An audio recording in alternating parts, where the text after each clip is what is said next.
Confuse मत कर लेना, कई स्टूडेंट कंफ्यूज कर लेते हैं इसके अंदर अल्कोहल भी तो है, ऐसे नहीं।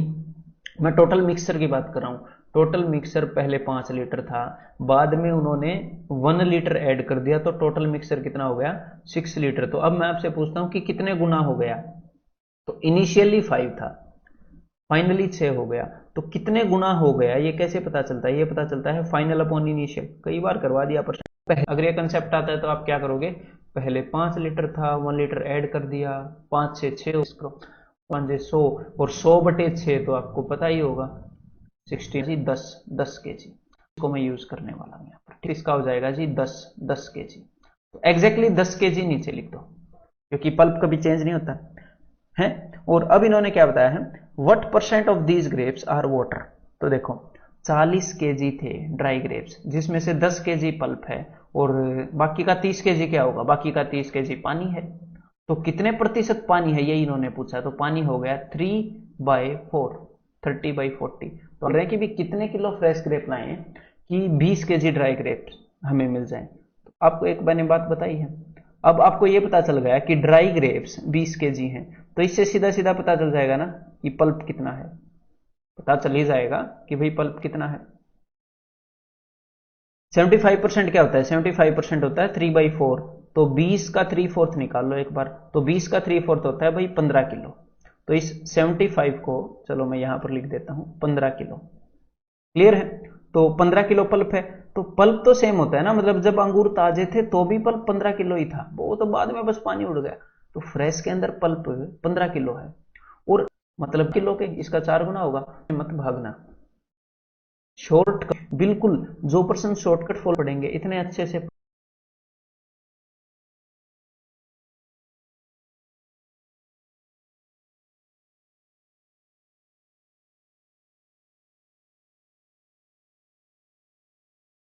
10% है तो मेरे को 90% का, लेकिन क्वांटिटी बदली नहीं, परसेंटेज क्यों बदल गई, क्योंकि पानी ऐड कर दिया। तो अब 36 लीटर दूध है, लेकिन एग्जामिनर ने क्या बोला, एग्जामिनर ने बोला कि how much water should be added, कितना पानी ऐड कर दूं उस मिक्सर में, सो दैट द वाटर में भी 20%, कि पानी 20% हो जाए। लेकिन अगर पानी 20% हो गया तो दूध भी तो 80% होएगा, मतलब दूध 80% हो जाएगा। तो हम तो दूध को कंसिडर कर रहे हैं। तो मुझे एक बात पता चल गई, क्या बात पता चल गई, कि दूध लीटर में तो 36 है, लेकिन परसेंटेज में 80% है। तो ये अब जो भी मिक्सर है ना उसका 80% 36 के बराबर है। तो बस बन गई बात। 80% का क्या मतलब होता है, 80% का मतलब होता है 4/5।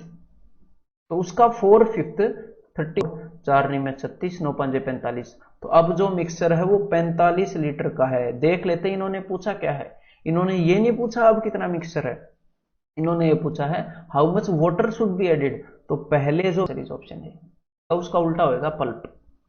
ठीक है, ये थोड़ी देर पहले बताया था मैंने आपको जब स्टार्टिंग में कंसेप्ट समझाया। तो अब मेरे को ये बताओ कि टोटल ग्रेप पहले के कंपैरिजन में कितने हो गए, अंगूर पहने के बाद 40 हो जाएगा। ठीक है, बस अब आपसे जो भी चीज पूछेगा वो इससे पता लग जाएगी। What % of these grapes are water, तो पल्प अगर 25% है तो वाटर कितना हो जाएगा 75%।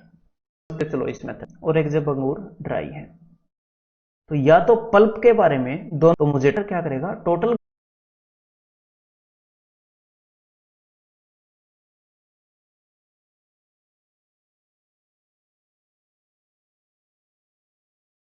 8 5 40 45 हो गया, 45 लीटर। या फिर ये तो ऐड कितना हुआ, तो सीधा सीधा 9/8 से पता लगा है 1/8 ऐड हो गया। तो उसने ये पूछा ऐड कितना करूं, तो 40 का 1/8 5 लीटर ऐड कर दो, क्या बात है 5 लीटर ऐड कर दो। या फिर यहां से भी पता चल रहा है ना 40 था 45 हो गया 5 लीटर ऐड कर दिया। ठीक है, अब मैं क्या करूंगा, ये दूसरा मेथड था। अब मैं आपको रेशियो यूज करके दिखाऊंगा। ठीक है, तो अगर ये चीज आप, ठीक है, और मैं तो ऑफकोर्स यही होगी, तो दूसरी 2/1 होगी। तो रेशियो जो मेथड है वो इससे अलग नहीं है, एक्जैक्टली सेम चीज है, बस उसकी रिप्रेजेंट में क्या बोल रहा था, मैं ये बोल रहा था कि भाई पल्प अगर 2/1 हो गया, ऐसे कर लेते हैं, पल्प अगर 2/3 हो गया तो टोटल ग्रेप 3/2 हुए होंगे। मैं ऐसे बोल रहा हूँ ना, बस मैं यहाँ पर क्या बोलूंगा, मैं यहाँ पर रेशियो ले लूंगा कि पल्प का रेशियो अगर रेशियो वो 3:2 हो गया, तो भाई जो टोटल अंगूरों का रेशियो है वो 2:3 हुआ होगा। पहले अगर 2 अंगूर थे तो अब 3 हुए होंगे। ठीक है, तो अब मैं आप कैसे, units contain 80% water, okay. If 50 kg of these grapes are dried, अगर 50 kg अंगूर सुखा दिए गए, टिल द वेट 40 हो गए। तो यहाँ पर ये 50 और 40 में आपको लिख, तो अगर 50 से 40 हुए तो सीधा सीधा सीधी बात है पल्प का रेशियो 4:5 है, दैट्स इट। पल्प का रेशियो 4:5, इसका उल्टा है। अब देखो अब एग्जामिनर ने आपको एक और इन्फॉर्म पल्प का 20% है, तो फ्रेश के अंदर पल्प 20% है, 4 का कितने गुना है भाई जल्दी बताओ? 5 गुना, तो 5 का कितने गुना? 5 गुना, मूली का 75%, ऑप्शन बी। टोटल ग्रेप्स का रेशियो 5 टेबल 4 थी तो आज 5 है। फ्रेश ग्रेप्स कंटेन 80% वाटर, पता चल गया आपको। हो सकता है पहली बार सीख रहे वीडियो देखोगे प्रैक्टिकल में, तो 5:4 तो सीधा ये लिखो 4:5 ग्रेप्स के अंदर 4 का 5 गुना। अगला तो यहाँ पर उसने बता दी ना 3:1 है, पहले से आता होगा टोटल वेट, तो इतना भी कॉम्प्लिकेट कर ले क्वेश्चन को, मतलब वो बात बोले। अब मैं कुछ कहना 20, ड्राई के अंदर पल्प 90 है, 20 और 90 तो रेशियो हो गया 2:9, पल्प का रेशियो 2:9। इसका मतलब अंगूरों के वेट का, टोटल अंगूरों का वेट का रेशियो 9:2, पहले अगर वेट 9 तो अब 2, ठीक है 9:2। अब वो या तो ये बताएगा कि फ्रेश का इतना वेट है, ड्राई का इतना बताओ, या बताएगा कि ड्राई का इतना है, फ्रेश का बताओ। अब उसने बताया if the weight of its total weight when it was fresh 25 में 225 तो 1125, ऑप्शन बी। रेशियो से 5 गुना है असली चीजें, तो 5 लीटर क्या होगा? Option A. क्लियर है? अब ये क्वेश्चन ट्राई करो बेचारा, अगर आप इस चीज को समझ गए हैं तो ये क्वेश्चन एक बार ट्राई करो। Fresh grapes contain 80% water, okay. अब मैं यहाँ पर fresh grapes and dry grapes, ठीक है, पल्प एंड टोटल ग्रेप्स ये लिखा समझाने के लिए कि फ्रेश ग्रेप्स के अंदर 80% वाटर है, तो भाई पल्प कितना है फ्रेश के अंदर? 20%। And dry grapes contain 25% water, अगर पानी 25 है तो पल्प कितना होगा ड्राई के अंदर? 75% पल्प होगा। पल्प इशू 15 की पल्प पहले 4 है फिर 15 है, तो टोटल ग्रेप्स अगर पहले 15 थे तो बाद में 4, अगर फ्रेश ग्रेप्स 15 किलो थे तो ड्राई ग्रेप्स 4 किलो होंगे, ठीक है। अब देखो आगे क्या बोल रहा है, a grape merchant buys fresh grapes at, यहाँ पर होगा एट ₹30 पर केजी। फ्रेश ग्रेप्स उसने 30 रुपए पर केजी खरीदे, ड्राई देम उनको सुखाया और सेल कर दिया 150 रुपए पर kg. What is his profit percent? Simple सी बात है, देखो फ्रेश ग्रेप्स 30 रुपए पर केजी खरीदे, तो फ्रेश ग्रेप्स थे कितने ये बताओ? फ्रेश ग्रेप्स कितने थे? 15 यूनिट थे, 30 रुपए के हिसाब से खरीदे, तो बताओ कितने रुपए लगे उसके? 15 केजी या 15 यूनिट बेचे, तो 4 इंटू 150 करो, 4 इंटू 150 100 में बेचती तो 150 का फायदा हो गया, 150 का फायदा किस को फायदा हो गया। तो एसएससी में तो एग्जामिनर इस टाइप के क्वेश्चन भी नहीं पूछता, इस टाइप के क्वेश्चन में प्रॉफिट एंड लॉस को एसएससी में आज तक एक बार भी मिलाया भी नहीं होगा, ठीक है। तो बेसिक कंसेप्ट अगर आपको आता है उसके ऊपर आप सोचते हैं तो डेफिनेटली आप अच्छा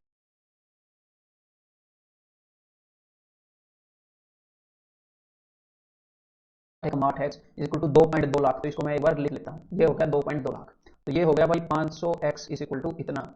अब x की वैल्यू क्या हो जाएगी, इसको मैं डिवाइड कर दूंगा 500 से, और हमें पूछा क्या है, जरूरी नहीं होता हर बार x की वैल्यू पूछी है, देख लेते हैं एक बार। Find the cost of each gold coin, तो भाई सिल्वर कॉइन की कीमत है x, गोल्ड कॉइन की कॉस्ट है 41x, तो इंटू 41x की वैल्यू आ गई, बस इसको सोल्व कर लो, बात बन गई। 500 दूनी 1000, और जब भी मुझे 22 दिखता है तो मैं उसमें से 2 खींच के, और 4 इंटू 41 कितना होगा? 2 7 8, बड़ी वैल्यू है तो 105 का 10% नहीं होगा, ठीक है। 105 का कम परसेंट लेकर ही 10 बन जाएगा, थोड़ा सा कम लेकर 9.5। अगर ऐसे समझ में नहीं आया डरने की बात नहीं भाई, कई मेथड होते हैं समझाने के। देखो 105 का 10% कितना है? 105 का 10% है 10.5, तो भाई 10% 10.5 है, मतलब ये जो 10.5 है ये 10% है, तो 10 जो है वो 10.5 से थोड़ा सा छोटा है ना, तो 10% से थोड़ा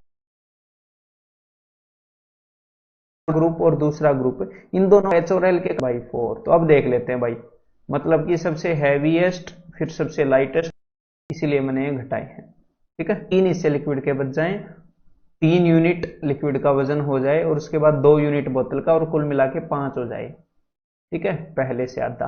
तो कितना हिस्सा निकलता है वे लिक्विड का? 5/8। क्लियर है?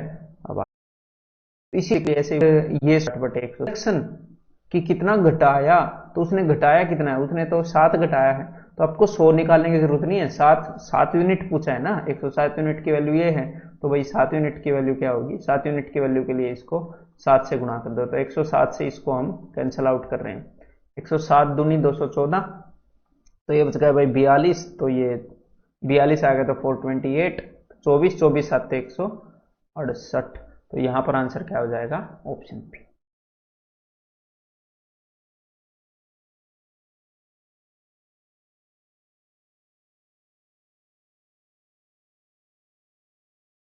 दे दी है 15, तो इसी तक वो अपने पास 100 की वैल्यू 10 होगी, 60% की वैल्यू 6, 100% की 10, तो यहां पर ये जो 40% तब जाके एक बचा, इससे पहले अब जब ये तो सारी चॉकलेट्स तो दे सकता है।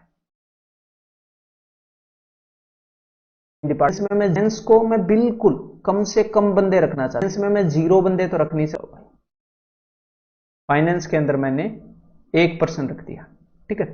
अब ध्यान से सुनिएगा मेरी बात को, यहां पर कंफ्यूजन भी हो सकता है कि फाइनेंस के अंदर अगर मैंने 1 बंदा रख दिया, तो अगर मैं मार्केटिंग के अंदर 2 बंदे भी रख दूंगा तो भी ये इससे 100% ज्यादा। तो इसने ये नहीं बोला कि मार्केटिंग के अंदर 20% ज्यादा है, नहीं, यहां पर उसने ये बोला है एट लीस्ट 20% मोर, कम से कम 20 तो ज्यादा है, ऐसा नहीं है 20% ज्यादा ही है। टोटल 100 बंदे हैं, उनमें से 1 बंदा खर्च हो चुका है, तो इस दूसरे वाले में 20% ज्यादा हूं, बस उससे ज्यादा ना हो, ठीक है।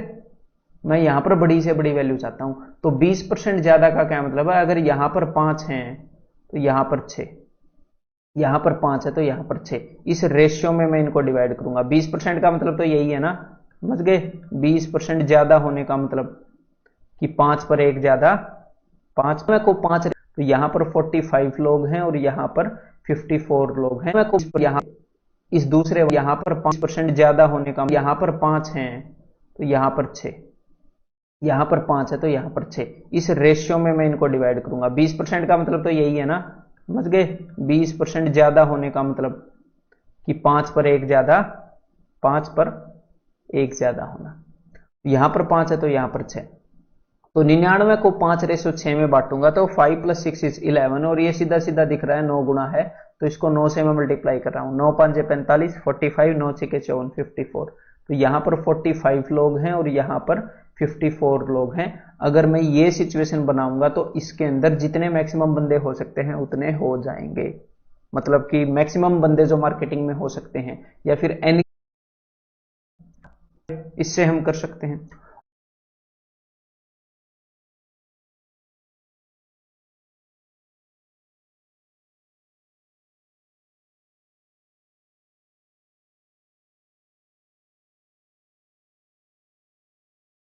1/5 पांचवा हिस्सा चला जाएगा तो वो 40 हो जाएंगे, मतलब 10 का फायदा हो जाएगा। इन्हीं के कारण होगा ना ये जाएंगे फायदा, तो मतलब इसका पांचवा हिस्सा 10 है। तो यहां पर ये जितने भी बंदे हैं मुझे पता नहीं, पांचवा हिस्सा 10 है तो कंप्लीट पूरा हिस्सा कितना होगा, 50 होगा।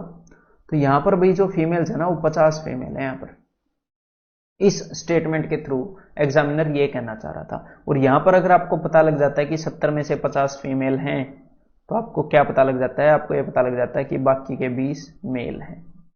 ठीक है, 50 फीमेल है, बाकी के 20 मेल है। अब आगे देखते हैं भाई क्या वो बोल रहा है। ठीक है, ऐसी ही कुछ स्टेटमेंट फिर से बोलेगा वो। If 20 female had not married, अगर इसके पांचवें हिस्से ने, यहां पर पता नहीं कितने बंदे हैं, उसका पांचवा हिस्सा शादी ना करता, अगर शादी ना करता तो यहां से कहीं और चला जाता, वो अनमैरिड में काउंट होता। तो उस वक्त क्या होता, the percentage of married employees of the company, married employee की जो परसेंटेज है वो 25 हो जाती, वो 30 से कितनी हो जाती, 25 हो जाती। तो इसका क्या मतलब है कि अगर यहां से 20% लोग चले जाते तो भाई 5 बंदे घट जाते। ठीक है, 20% मतलब कि 1/5, तो यहां पर जितने भी लोग हैं उसका पांचवा हिस्सा 5 के बराबर है। अगर उसका पांचवा हिस्सा यहां से चला जाएगा तो यहां पर 5 का नुकसान हो रहा है, तो उसका पांचवा हिस्सा 5 के बराबर है। तो यहां पर जितने भी लोग हैं उसका कंप्लीट वैल्यू क्या है, उसकी पूरी वैल्यू, पूरा मान 25 के बराबर है। ठीक है, 5 × 1/5 कर रहा हूं मैं, इसे 1/5 को उधर ले जाके मल्टीप्लाई कर रहा हूं। तो यहां पर आपको यह भी पता लग गया भाई मेल कितने हैं, मेल हैं 25। ठीक है, तो 30 टोटल हैं, 30 में से 25 यहाँ पे आ गए, फीमेल है 5। तो देखो इन्फॉर्मेशन बताने का कितना मजेदार तरीका है यहाँ पर। अब देखो एग्जामिनर जो भी पूछेगा बता देंगे, कोई बड़ी बात नहीं है। तो अब उसने 55, तो 55% महिलाएं हैं।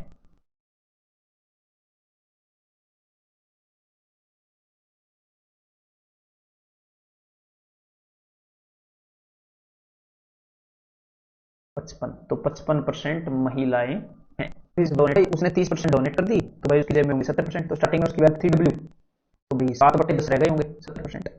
अब उसने क्या किया, उसने 30%, उसने 30% और 25%, ये जितने भी बच्चे थे ना, बच्चे क्या बोला है जी जेब में थे उसमें से, तो बच्चे और वाइफ को देने के बाद मैं सिर्फ उन पर फोकस कर रहा हूँ कि जेब में कितनी बिटवीन ही 3 12 है। ना कि भाई पढ़ने से पहले ही सीधा में ये देख ले 42 वैल्यू का 45 पर। ठीक है, ये सब ये थोड़े थोड़े स्पेंड कर रहा था ऐसे थोड़े थोड़े, बस वो उल्टा ट्रैक कर लिया हमने।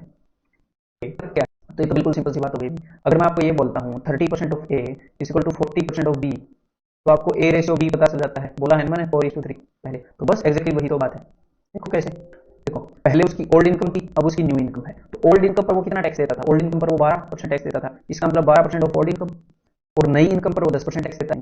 Increase by rupees two lakh, कि उसके मतलब कि पूरी सिचुएशन को दो गुना कर देते हैं। तो भाई 5 की जगह क्या आ जाएगा 10, पुरानी इनकम 10 थी और नई इनकम 12, तो अब पूछिए क्या है, what is his increase income, नई इनकम तो वो 12 लाख है। एक तो ये बिल्कुल सिंपल सा तरीका हो गया, जब भाई किसी एक वैल्यू का कुछ परसेंट और दूसरी वैल्यू का कुछ परसेंट बराबर हो तो हमें उनका रेशियो पता लग जाता है। ये सिंपल कंसेप्ट मैंने आपको, मैंने उसकी ओल्ड है तो नई इनकम क्या होगी 12%, 1 लाख के अंदर 1 लाख इज इक्वल टू 100,000। ठीक है, 100,000 तो 200,000 हो गए, तो 10% मतलब कि 20,000। ठीक है, ऐसे भी देखना सीख लेना इन नंबर्स को। 2 3 इनकम थी, अब उसकी नई इनकम है। पहले वो 12% टैक्स देता था ओल्ड इनकम का, 12% ऑफ ओल्ड, अब वो देता है 10% ऑफ न्यू, नई इनकम का 10% टैक्स देता है। ही नाउ पे द सेम अमाउंट, लेकिन अमाउंट पहले जितना ही पे करता है टैक्स के अंदर। इसका मतलब ये दोनों बराबर हैं। और अगर हमें ये पता हो कि लेकिन 12 5 60 6 लाख से है इंक्रीज इनकम, तो that is 7.2 lakh, option B. एक तो ये तरीका हो गया, तरीका नंबर 1। तरीका नंबर 2 कन्वेंशनल वे भी आपको बता दूं, 2 लाख तो टैक्स दे रहा है 10%, और ये दोनों बराबर है। तो ये जो 10% इस ब्रैकेट के साथ लगा है, ये आई के साथ भी लगा है, और ये 2 लाख को मैं 10% ऐसे 100% 600,000 हो गए ना, 6 लाख। तो पुरानी इनकम क्या है, इनकम दैट ही पेज कर लोगे एग्जाम में इतना सजा के। ठीक है, ओल्ड इनकम आई है, तो नई इनकम कितनी है, आई प्लस 5 लाख पुरानी इनकम पर। तो मतलब पहले इतना टैक्स दे रहा है। पुराने वाले टैक्स में अगर मैं 10,000 जोड़ूं, तो फिर इन दोनों को इक्वेट कर सकते हैं ना, नए वाला टैक्स 10,000 ज्यादा है पुराने वाले टैक्स से। क्लियर है? तो भाई पुराने वाले टैक्स के अंदर मैं 10,000 जोड़ रहा हूँ, तो इसके अंदर मैंने ये 10 की वैल्यू है 10,000, तो बराबर है ये।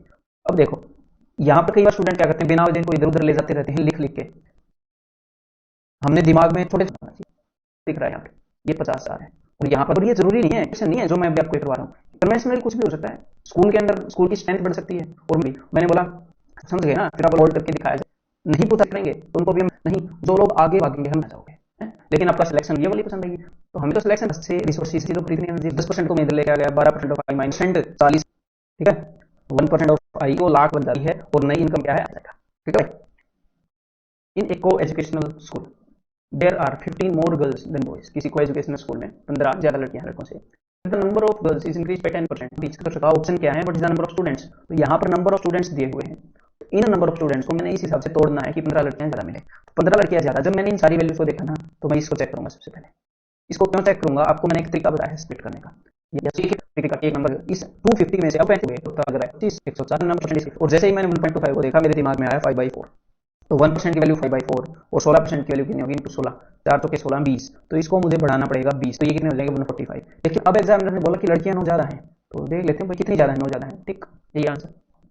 ये तो हो गया using options, otherwise conventional way से कैसे करेंगे वो भी मैं आपको बता दूंगा। देखो कि भाई देखो, अब यहाँ पर मैं क्या करूंगा, मैंने बॉयज को मान लिया x, ठीक है, तो गर्ल्स कितनी हो जाएंगी, तो गर्ल्स लड़कियां हो जाएंगी। अब यहाँ पर ठीक 20, 40% इसका 14 है, और बॉयज को बढ़ा दूं 16%, तो इसका 16%, तो ये कितना है भाई, इसका 1% निकाल रहा हूं मैं, 1% इज 1.25, और जैसे ही मैंने 1.25 को देखा, मेरे दिमाग में आया 5/4, तो 1% की वैल्यू 5/4, और 16% की वैल्यू कितनी होगी, इंटू 16, 4 तो के 16 20, तो इसको मुझे बढ़ाना पड़ेगा 20, तो ये कितने हो जाएगा 145। लेकिन अब एग्जामिनर ने बोला कि लड़कियां 9 ज्यादा हैं, तो देख लेते हैं भाई कितनी ज्यादा है, 9 ज्यादा है, ठीक, यही आंसर।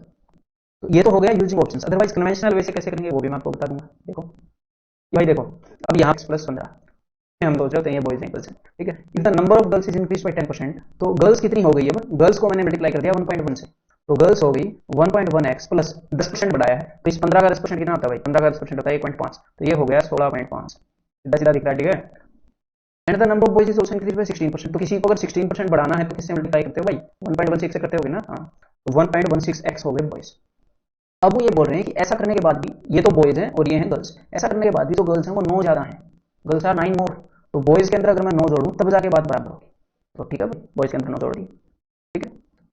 अब देखो, अब इसको इजीली हम सोल्व कर सकते हैं। इस 9 को मैंने भेज दिया उधर, और इस 1.1 को मैं ले आया इधर, तो इस 1.1 को जरा ऐसे देख लोगे 1.10x, और ये इधर जो है इस साइड ये है एक 1.16x, 116, ये है 110, तो इसमें से 116 में से 110 घटाओगे तो क्या बचेगा, अगर इसको उधर लेके जाओगे तो 0.06x इज इक्वल टू 9 को उधर लेके जाओगे तो क्या बचेगा 7.5, इस और 0.06 का क्या मतलब है 6/100, 6/100, अगर x की वैल्यू निकालनी है तो क्या करोगे 100/6, ठीक है। और 7.5 को मैं देखता हूँ 15/2, 15 का आधा है ना 15/2, तो बस यहाँ पर x की वैल्यू आ गई, और हमसे पूछा क्या what is the number of students, अभी थोड़ी देर में बता देंगे। देखो तो भाई ये हो गया, यहाँ पर से मैंने उठाया 4, 4 से इसको काट दिया 25 पर, 6 तो नहीं 12 है ना, 4 से इसको 25 पर काट दिया, और 12 में से 3, 3 से इसको काट दिया 5 पर, तो 25 5 125, तो भाई बॉयज हैं 125 और गर्ल्स कितनी थी, बॉयज से 15 ज्यादा 140, तो स्कूल की टोटल स्ट्रेंथ कितनी होगी 125 + 140 265, आंसर इज ऑप्शन बी, ठीक है। तो